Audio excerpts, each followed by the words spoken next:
பொதுவாக நாம் ஏதாவது ஒரு அமல்கள் செய்வதற்கு முன்னால் உழு செய்து கொள்வோம். இந்த உழு செய்வதிலே இரண்டு விஷயம் இருக்கு. வெளிப்படையான அமல், மறைமுகமான அமல். வெளிப்படையான அமல் ஃபர்தான கடமைகள், சுன்னத்தான கடமைகள். ஆனால் மறைமுகமான அமல் என்னவென்றால் அதை நிறைய நபர்கள் செய்ய தவறி விடுகிறோம். இரு கைகளையும் மணிக்கட்டு வரையிலும் கழுகும் போது ரப்பிட்ட கேட்கணும், ரப்பே என் இரு கரங்களும் செய்த பாவத்தை மன்னித்து விடு, என் இரு கரங்களையும் நரக நெருப்பை விட்டு பாதுகாத்து விடு என்று பாவ மன்னிப்பு கேட்க வேண்டும்.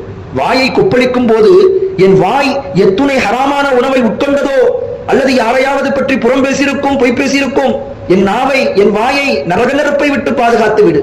இப்படியே ஒவ்வொரு உறுப்புகளையும் சுத்தம் செய்வதற்கு முன்னால் ரப்புட்ட கேட்கணும் பாவ மன்னிப்பு, நரக நெருப்பை விட்டு பாதுகாத்துக் கொள்வதற்காக ரப்புட்ட மன்றாடணும். கடைசியிலே இரு கால்களையும் கழுவுவதற்கு முன்னால் ரப்புட்ட கேட்கணும், எத்துணை கெட்ட கெட்ட இடங்களுக்கெல்லாம் என் கால்கள் நடந்ததோ என் கால்கள் செய்த பாவத்தை மன்னித்து விடு, என் இரு கால்களையும் சிராத்தும் முஸ்தகீம் பாலத்தில் மின்னல் வேகத்தில் கடக்கக்கூடிய நசீபினை கொடுத்து விடு என்று உழு செய்யும் போது மறைமுகமான அமல். இந்த அமலை நிறைய நபர்கள் செய்ய தவறு விடுகிறோம்.